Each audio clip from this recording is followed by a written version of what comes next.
का बहुत बहुत स्वागत है बीके टेक्निकल क्लासेज में। तो अपन 2 दिन से लगातार टेक्निकल हेल्पर के 2018 में जो पेपर हुए थे 23 अगस्त का, उसी फर्स्ट शिफ्ट का अपन सॉल्यूशन करवा रहे हैं और अपन लगातार इसी प्रकार से सॉल्यूशन कराते रहेंगे। और साथ ही साथ में अपन इसको व्याख्या सहित हल भी कर रहे हैं और रोज़ अपन 25% इसी प्रकार सॉल्व करते रहेंगे।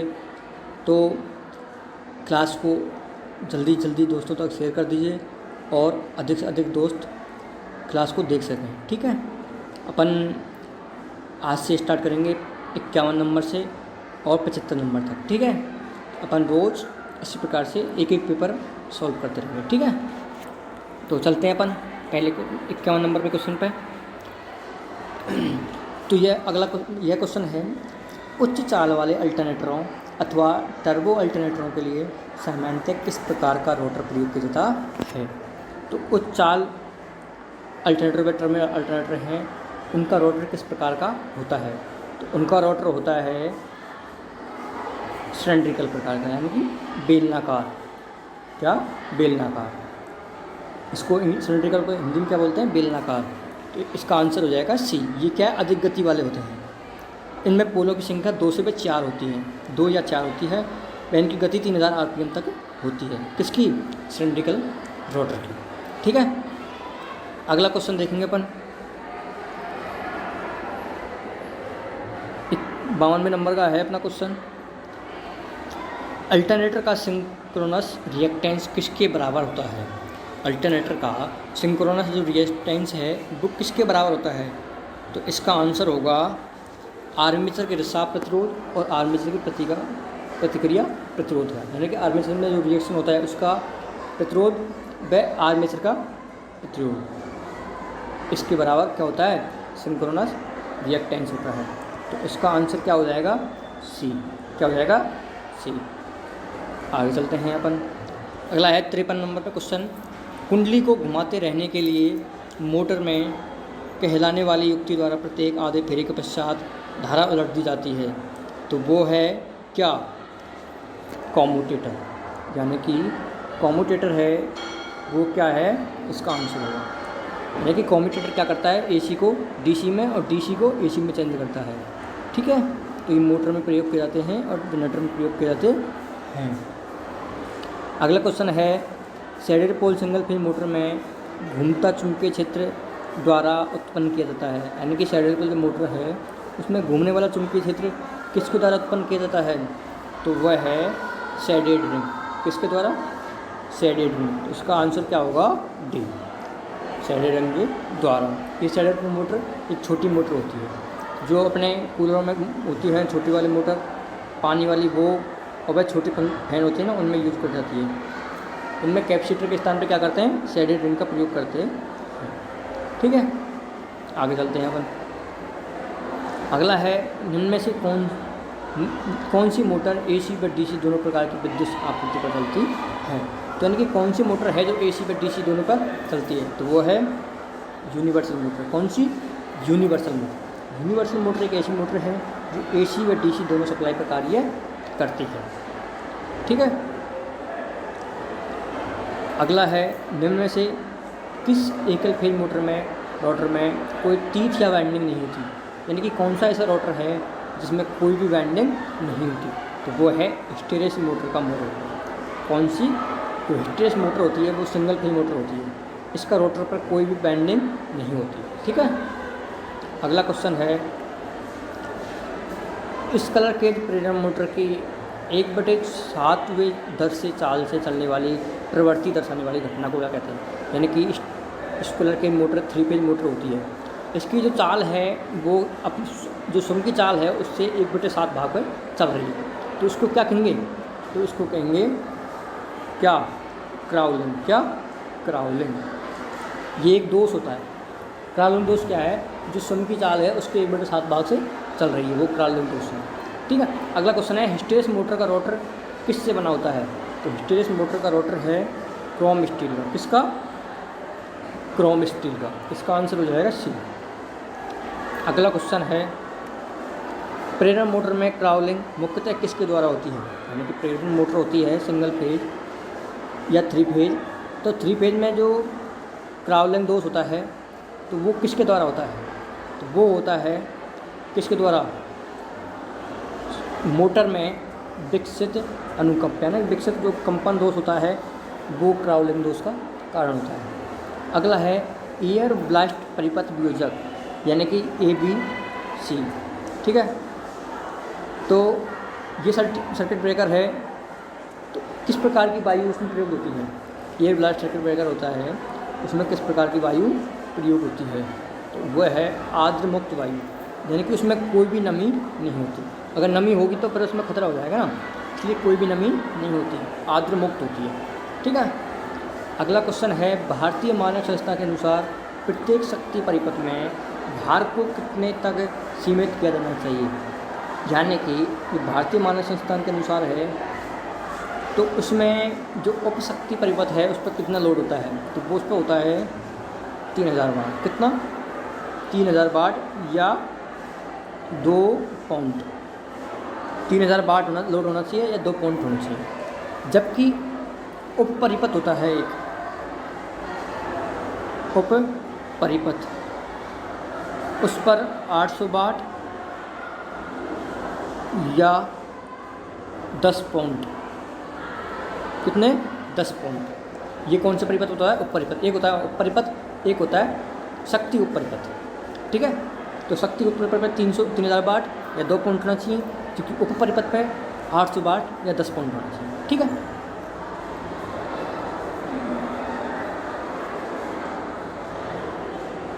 अगला क्वेश्चन है अपना, भारत में सुरक्षात्मक भूसंपर्क के लिए निम्न में से किस मानक रंग का प्रयोग किया जाता है, यानी कि जो भूमि संपर्क है, भूसंपर्क है अर्थिंग वाला, वो मानक रंग क्या होता है, वायर का जो मानक रंग होता है वो होता है क्या, हरा। और ये किसका होता है, फेज का, और ये किसका होता है, न्यूट्रल का, एन, ठीक है। और ये अर्थ का, ई का, ठीक है। अगला क्वेश्चन है अस्थायी वायरिंग के लिए निम्न में से सर्वश्रेष्ठ पद्धति है, यानी कि अस्थायी वायरिंग है वो सर्वश्रेष्ठ कौन सी है।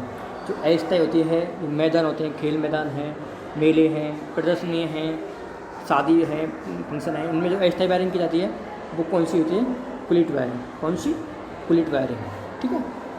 अगला है 3SWG के व्यास का तुल्यकालिक माप क्या होता है, यानी कि SWG माप होती है, उसमें 3 का जो माप है वो क्या है। SWG है स्टैंडर्ड वायर गेज,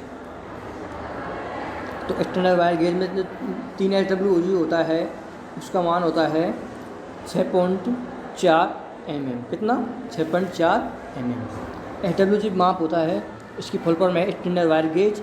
व इसकी मानक कितना होता है, 0 से और 36, 0 से 36 SWG, ठीक है।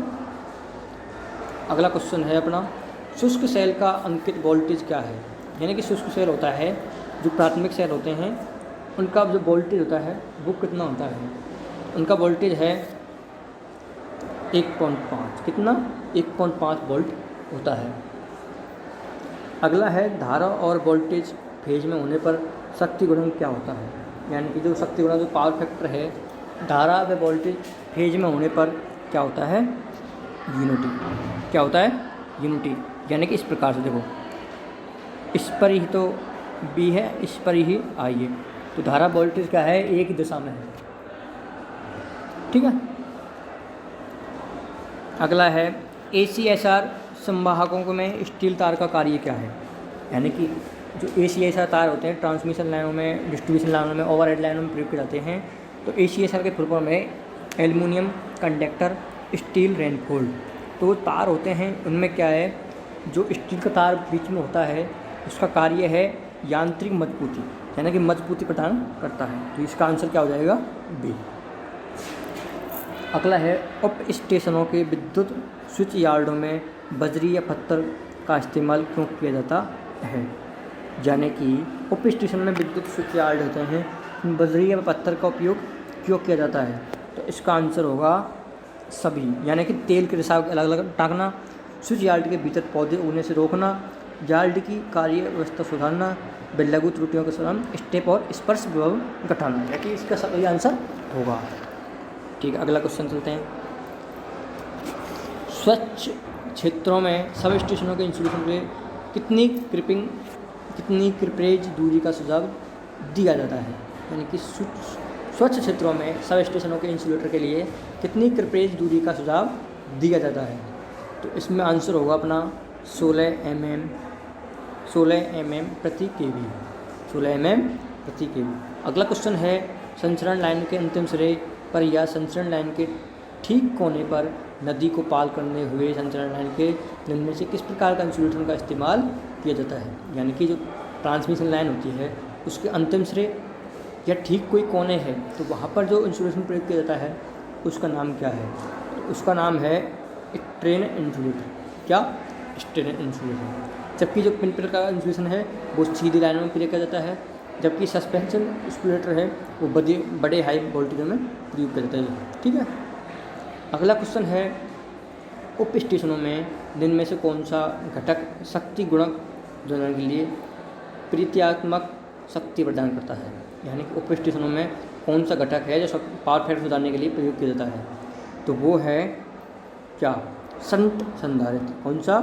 शंट संधारित्र। अगला है 400 kV के लिए उप स्टेशन में न्यूनतम फेज टू फेज क्लियरेंस क्या होता है, यानी कि 400 kV पे जो स्टेशन होते हैं उनमें फेज टू फेज जो क्लियरेंस होता है वो क्या होता है। तो वो होता है 4200 mm। कितना? 4200 mm। अगला है, उप स्टेशनों में निम्न में से कौन सा घटक बिना भार वाली अवस्थाओं में उपकरण में विद्यमान किसी भी धारिता आवेश को भूमि में डिस्चार्ज करता है। उप स्टेशनों में निम्न में से कौन सा घटक है बिना भार वाली अवस्था में उपकरण में विद्यमान किसी भी धारिता आवेश को भूमि में क्या करता है? डिस्चार्ज करता है। तो उसका क्या नाम क्या है? उसका नाम है भूसंपर्क स्विच। क्या? भूसंपर्क स्विच। निम्न में से, अगला क्वेश्चन है, निम्न में से किस स्थान के लिए गैस इंसुलेटेड उप स्टेशनों को प्राथमिकता दी जाती है, यानी कि निम्न में से किस स्थान के लिए गैस इंसुलेटेड उप स्टेशनों को प्राथमिकता दी जाती है। तो इसका नाम है ई, यानी इसका आंसर क्या हो जाएगा? ई। पर्वतीय क्षेत्रों में, बहुत ज़्यादा संख्या वाले नगरों में, ऑफ शोर में और भूमिगत स्टेशनों में। ठीक है, अगला क्वेश्चन है, निम्न में से क्या एक वेक्टर मात्रक है, यानी कि वेक्टर जो मात्रक है वो कौन सा है। तो वो है अपना चुंबकीय क्षेत्र तीव्रता, यानी कि इसका मात्रक ये क्या है? वेक्टर मात्रक होता है। ठीक है, तो ये आपको 25 क्वेश्चन करा दिए गए हैं और मैं उम्मीद करता हूँ आपको अच्छे लगेंगे। क्लास को अधिक से अधिक लाइक कीजिए, व दोस्तों तक शेयर कीजिए, व चैनल को सब्सक्राइब कीजिए। व इसी प्रकार के क्लास को रोज़ पाने के लिए चैनल को सब्सक्राइब करना है और साथ में बेल आइकन दबाना है। ठीक है, ओके, थैंक यू।